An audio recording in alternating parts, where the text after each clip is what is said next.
Muko tayari? Thank you. Dear Kenyans, you are all aware of the political developments in our country. We are standing at a point of economic, political, and social nosedive as a nation. As a country, we, the people of Kenya, are being treated by William Ruto as less Kenyans at any given moment.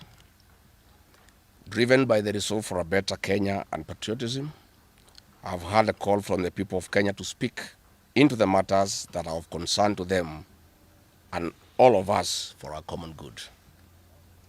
On the 7th of July 2025, during the 35th anniversary of Sabasaba, Kenyans from all walks of life led by Gen Zs, unarmed and peaceful, went to the streets. This is not the first demonstration that has happened in Kenya this year where lives have been lost and property destroyed.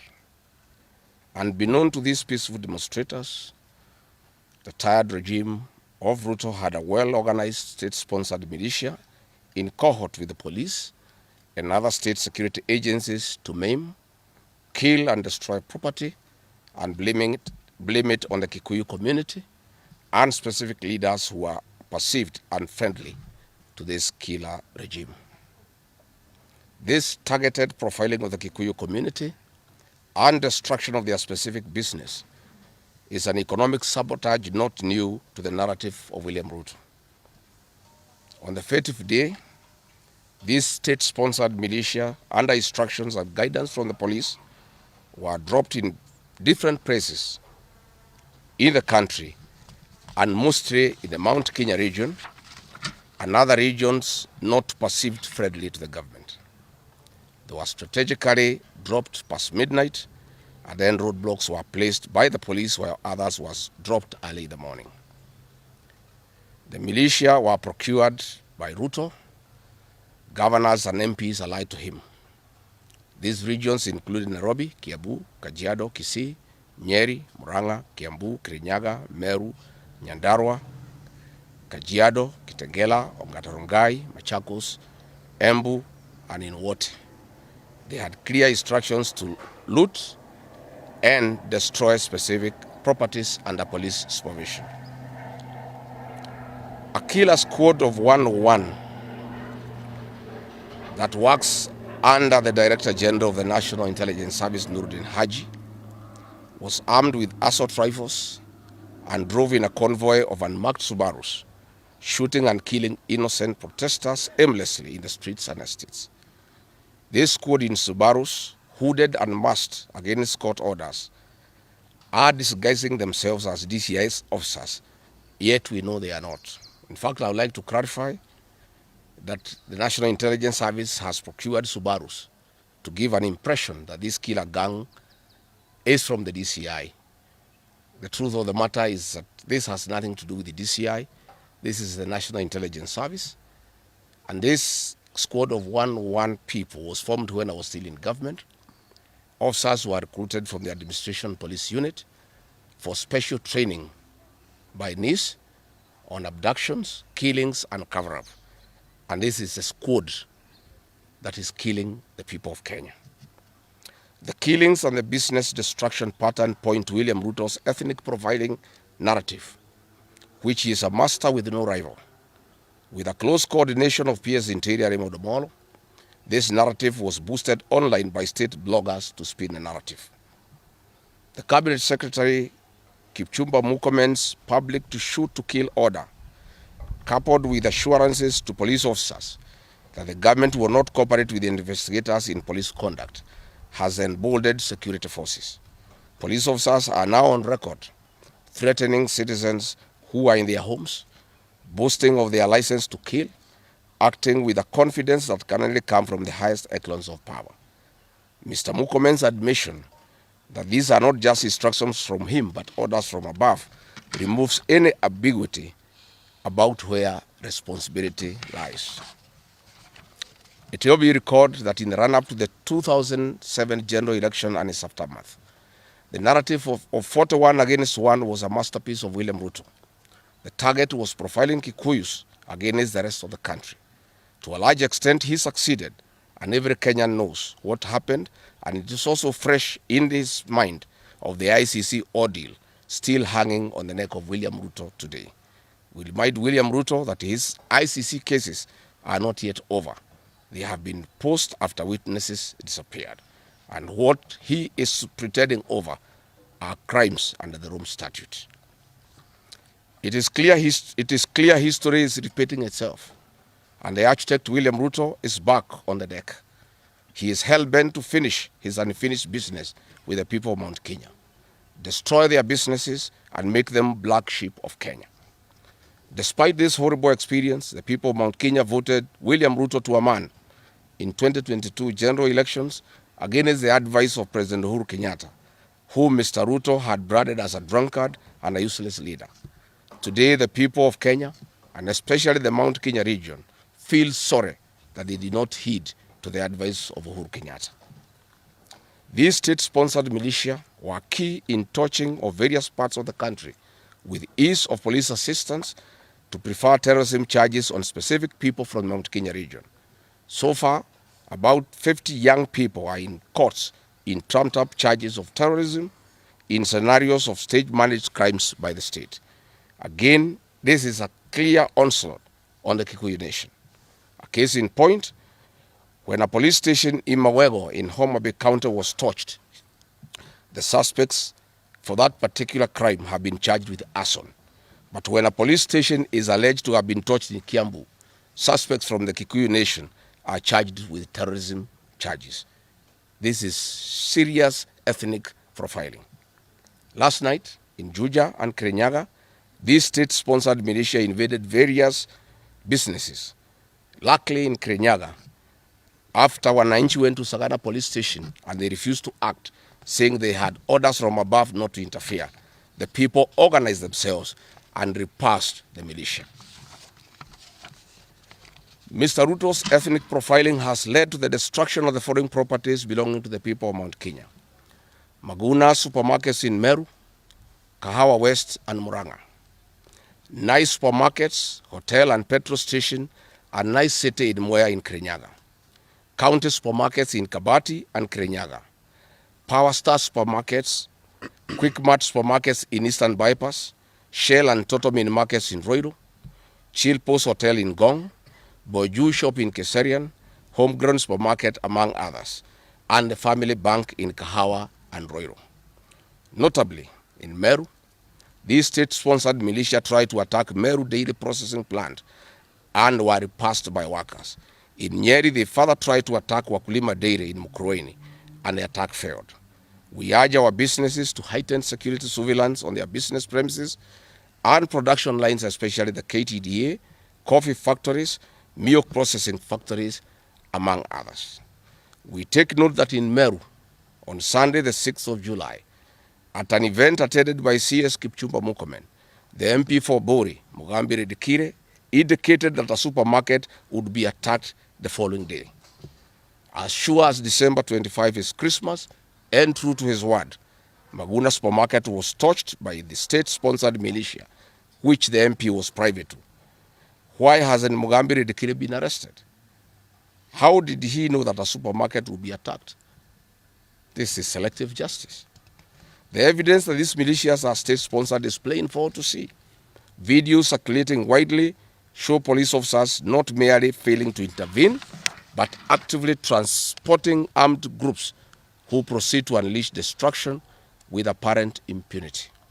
Uniformed officers have been seen standing guard as these groups rampage. They are in action and a stark contrast to strong statements being made by government. In Nyeri, journalists were attacked by these militias in the presence of the police. It is well documented. This is a clear indicator that Ruto is working with governors and MPs allied to him to destroy businesses owned by the Kikuyu, the Meru, and the Embu, and blame it on people who don't support his administration. This is a tactic that was used by the colonialists with collaborators who searched earth policy and torched buildings and businesses and blamed it on the Mau Mau. This divide and rule tactic will not work, Mr. Ruto. We know that in Meru, they want to use this mayhem to blame Mithika Linturi In Embu, they have already blamed Mkunji Gitonga. In Kitengela, Iron Gong, they want to target Senator Seki and MP Onesmus Ngogoyo.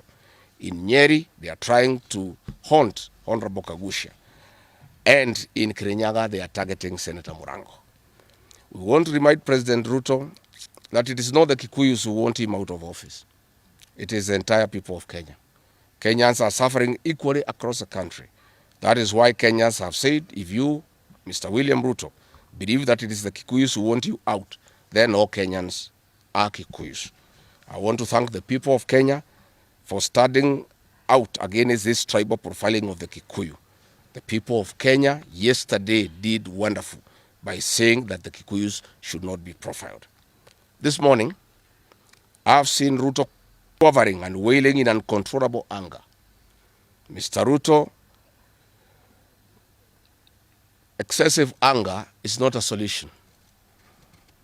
I want, with a lot of humility, to advise you to stop being angry. That will not help. You need to know what you need to do because you have not been listening to the people of Kenya. The people of Kenya are more angry than you are. They are angry because you have overtaxed them. There is wanton corruption. There is abductions and extrajudicial killings. There is ethnic profiling and other ills that bedevil your administration. If you want to be calm, please abolish the housing levy and give dignity to the payslip. I have heard you saying that you cannot give jobs to the young people. Please restore the dignity of the payslip. Restore the capacity of the middle class. The middle class will give jobs to these young people. Stop killing and profiling the young people. Listen to them.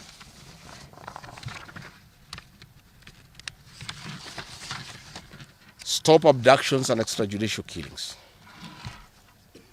Abolish, disband the killer squad of 101 officers at Nurdin Haji. Give hustlers the jobs that you promised them. Mr. William Ruto, you are the one who promised. You cannot cry today that you have no solution, saying that other presidents have not been able to do it. You are the one who promised these young people. Stop police brutality. Stop abductions and illegal detentions. Get the hustlers from the bottom of the economic pyramid as you promised. Yes, Mr. President, we agree there were other presidents before you, as you have rightly stated. And true, they never went through what you are experiencing today. May it please you to know that the reason why Kenyans really had problems with them, Mwai Kibaki and Uhuru Kenyatta were guided by the Constitution and the rule of law. They did not capture our constitutional institutions to work for them instead of working for Kenyans. They never killed children. They never attempted to build churches in State House. They never organized militias to destroy people's property and kill them. That is why you have a problem. And we also want to remind you that Mwai Kibaki had a difficult time from you, William Ruto. Videos are everywhere. You cannot say that Mwai Kibaki did not face resistance. It's on record that you gave hell to President Kenyatta for 5 years. So it is hypocritical for you to allege that Mwai Kibaki and Uhuru Kenyatta had a very easy time. Most of the problems Mwai Kibaki and Uhuru Kenyatta had came from yourself, and it's on record. We want to advise you that the one-term movement is not getting you out of power outside the Constitution. Mr. President, nobody wants to throw you. Nobody wants to overthrow your government. Nobody wants you out of power through unconstitutional means. Mr. President, I and the people we work with are on record. We want to remove you from State House through the ballot in 2027. This narrative you are creating that there is an attempt to overthrow your government is for you to have the opportunity to use the Terrorism Act to profile communities and to persecute leaders who are opposed to your administration. Please relax. We want you to serve your one term. Nobody wants you out of government unconstitutionally. Nobody has any plan to overthrow your administration, Mr. President. We want to face you on the ballot in August 2027. So just relax and stop crying wolf that anybody wants you out of office unconstitutionally.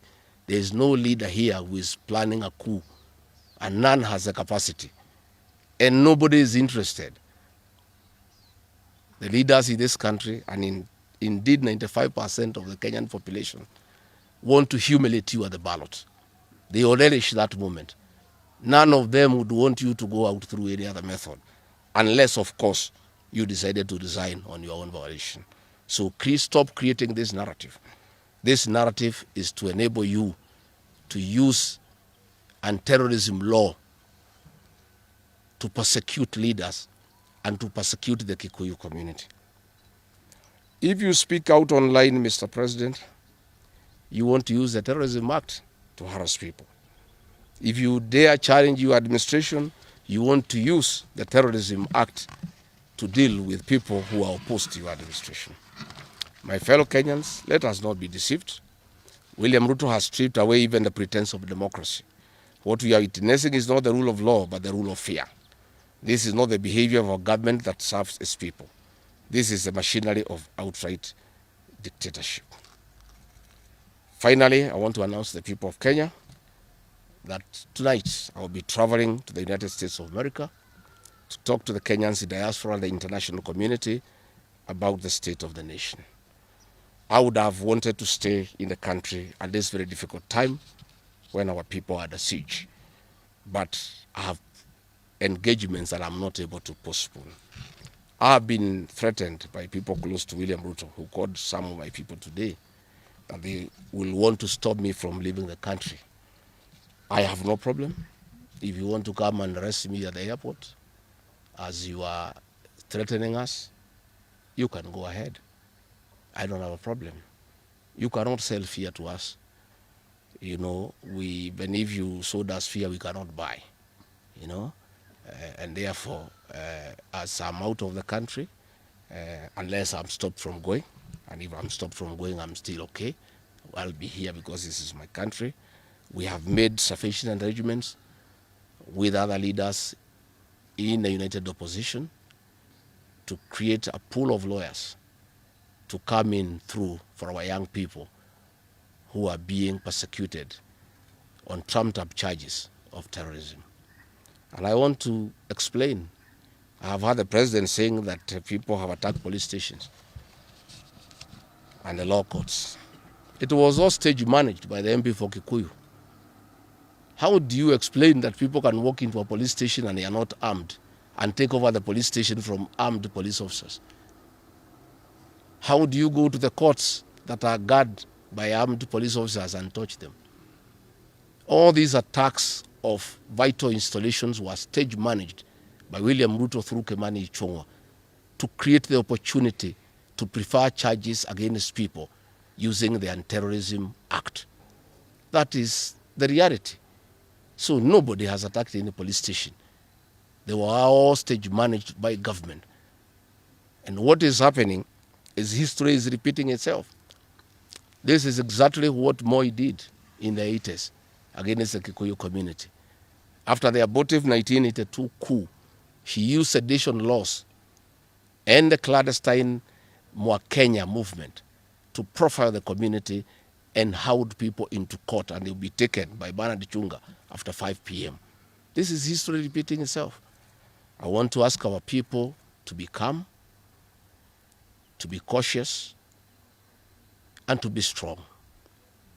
I want to appeal to our young people, the Gen Zs. Looking at the scenario of what is happening and what William Ruto has planned, I want to ask my children, my sons and daughters, to consider applying the next onslaught against the President William Ruto by getting IDs and registering as voters so that they can deal with William Ruto on the ballot. Because I fear for them. Anytime they go out to the streets, they are killed like chicken. I would like to preserve to us these children. We would like to live with them. We would like to see them grow. And when we look at the desperation of William Ruto and the brutal force he is using against these children and the use of state militias to attack them, I'd like to plead with them to consider to join us, we in the opposition, by registering as voters. And in 2027, we'll be able to get rid of President William Ruto. William Ruto, finally, let me ask you a question. The Kikuyu nation, the Mount Kenya people, you call tribalists every day. These people you are waging war against, their businesses, are the same people who voted for you, even after what you did to them in 2007. They forgave you and considered you as a person they can elect as president. You have turned against the community. You are trying to mobilize other Kenyans to profile them and to fight them, but they have refused. These same people from Mount Kenya have the capacity to support somebody else. It must not be you. And they proved that they are not tribal by voting for you when you are Kalenjin. They can vote for a Kamba. They can vote for a Kisi. They can vote for a Luya. They can vote for a Maasai. That sense of entitlement that you are having to the Mount Kenya vote is misplaced. They voted for you, yes. You betrayed them. You turned against them. They don't have to vote for you again. Please stop persecuting them into submission. They will not submit to your brutality, to your vicious attack against them and their leaders. That I want to tell you for free today. I have listened to you talking with a lot of anger, calling them tribalists. They are not. How can they be tribalists when they voted for you and you are not one of them? But you don't have a sense of entitlement that they must vote for you. You know what you have done to them and why they have reacted the way they have. And I want to assure you, you cannot scare them into submission. Even if you jail them, they will not submit. These are seasoned descendants of the freedom fighters, and they cannot be intimidated. So let me encourage my leaders here as I go away to remain strong, to remain focused, and to speak for the people of Kenya. I am I have a lot of gratitude to the Honorable Stephen Kalonzo Musyoka and Eugene Wamalwa, who have been in court the whole of yesterday and today, standing strong and defending our young people who have been framed and charged with treason. For those two leaders, I want to give them the gratitude of my community and our leadership. They have come through for a community when it's under siege, and we are indeed very grateful. I want to ask our leaders here to be vigilant and to continue speaking out to the people of Kenya. Should the situation get out of hand and I need to cut my trip short and come back to join the other leaders in defending our people and speaking for them, I will gladly do so. Thank you very much. Good. That's comprehensive. I don't think iko maswali hata kidogo. Labda ile watu ya Kameme iko na ino.